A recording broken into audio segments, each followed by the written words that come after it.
Hello, John. Hello, Oliver.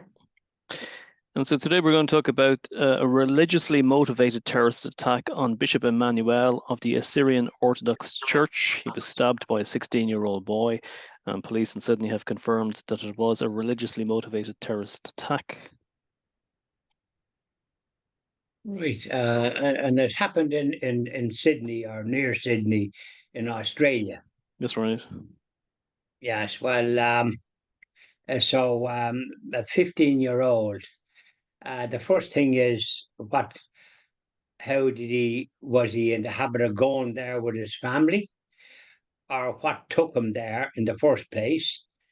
And when he came into it, normally the bishop or those people that are in the Orthodox faith, there's usually quite a few people there, and the bishop and priest are often facing a tabernacle that sometimes you can't really see, because there was that one or two of these Orthodox celebration of the Holy Mass, and it's very good the way they do it. And usually there's families and all the rest of it there. So was this 15-year-old acting on his own, or was he in fact accompanied by parents at this meeting? It says a 15-year-old. And what was he doing with a knife, and how was he able to conceal the knife? No idea. I It's don't have much details, but one thing we do know is anyway that it was religiously motivated. They haven't said which religion that the attacker was, so there's no point in making assumptions, but he seems to have been radicalized in some way towards this bishop, strong enough for him to actually go into the church and try and kill him. Well, you see, that's something that a child of that nature that is just actually coming in, hopefully they're not mature. And so what kind of influence prompted him to do such an evil act? To kill anyone is evil, whether, if he was radicalized, how was he able to be radicalized at such a young age? There's a lot of questions regarding that type of behavior from anyone, but particularly a 15-year-old 16-year-old individual. It doesn't make sense, because we were all 15, and we were only just learning various things and that type of thing. And I was taught by priests for up to my intercert, and they could be quite cruel. You had your hands out, and they could be quite cruel, not just physical. You don't mind that; it's the verbal stuff that you could be dealt with for no good reason. Whether they had, some of them had some kind of some problems in their own lives, these religious people, because but you would never think of doing any harm to anyone, because that just wasn't in the in your system. So the fact that this 15-year-old in Australia, I noticed in Australia, there's the culture is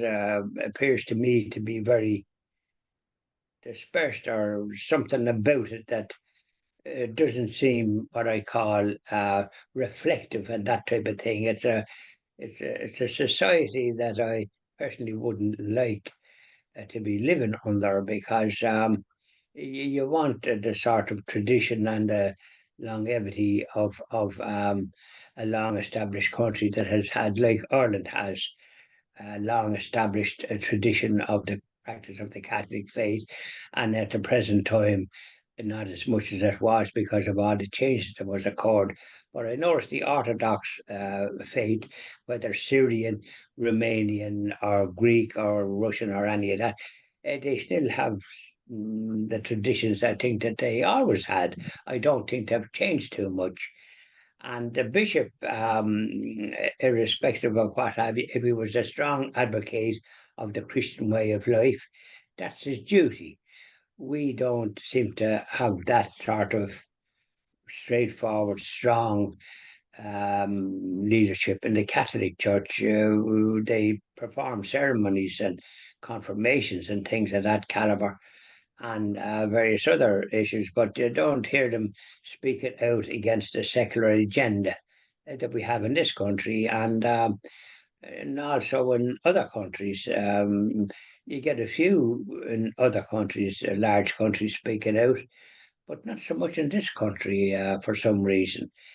I Maybe just even if they did speak out, they mightn't have the influence that the people won't listen. If people don't listen, well, then what's the point, you might say? But I still think you have to give witness to the truth, even if your life is in danger. I just want to read out what Bishop Emmanuel has said. He said, I forgive whoever has done this act. I will always love you and I will always pray for you. And whoever sent you to do this, I forgive them as well in Jesus' mighty name. I have nothing in my heart but love for everyone. So I have forgiven them. I am praying for them. Urging his followers to stay calm, he said, the Lord Jesus never taught us to retaliate, never said to us an eye for an eye, a tooth for a tooth. So Correct. Bishop Emmanuel, he's very, very popular with the youth on TikTok.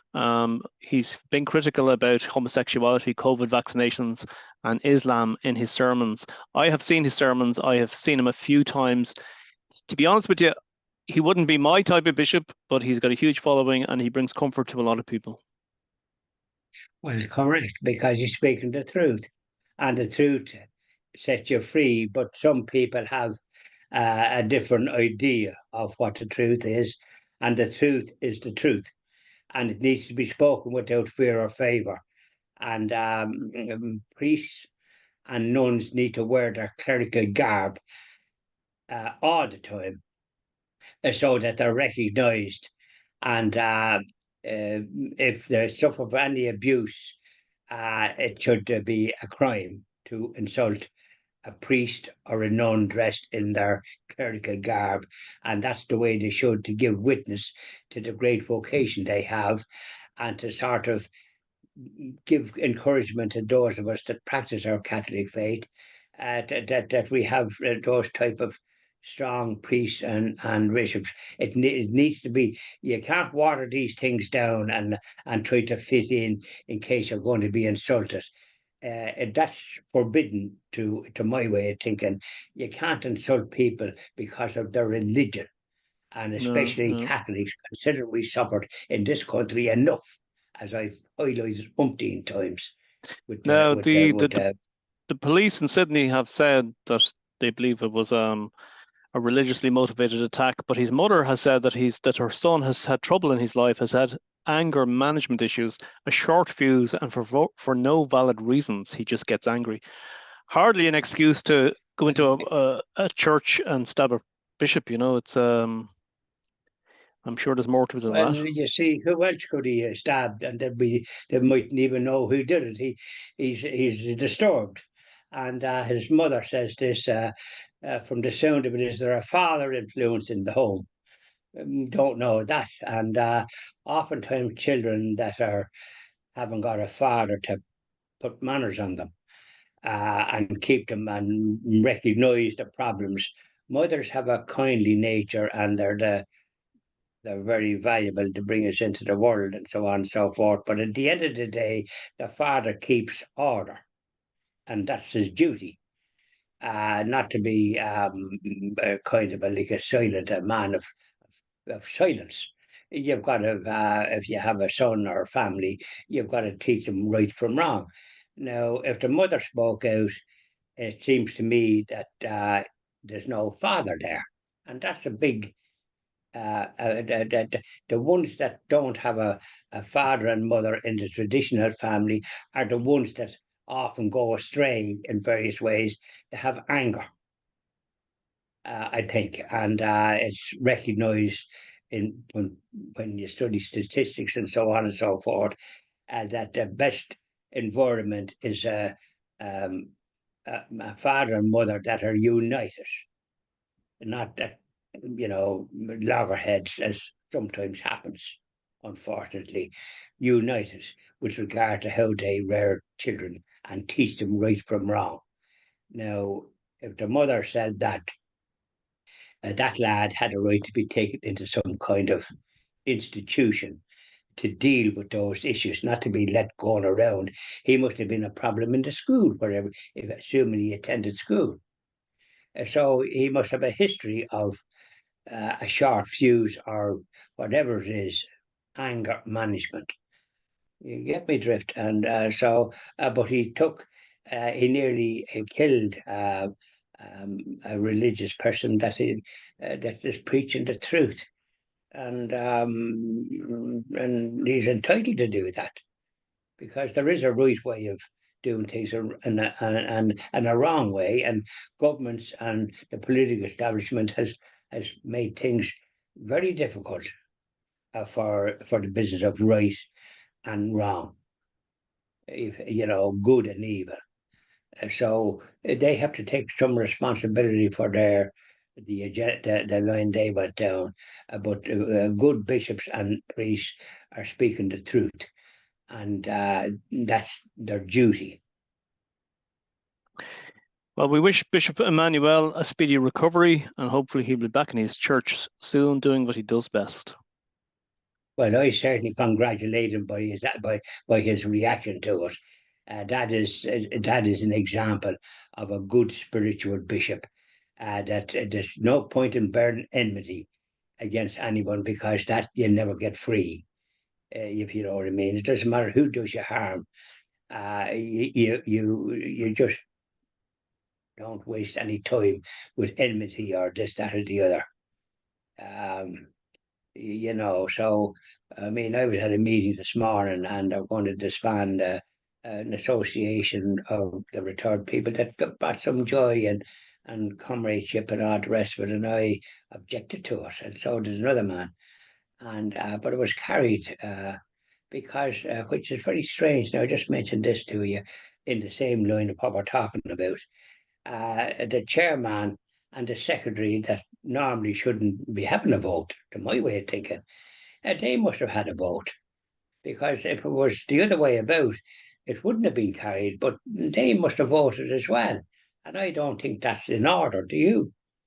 I mean, when a chairman and a secretary are given what they view, they can do that, but it's up then to the ones that's there to make their decisions.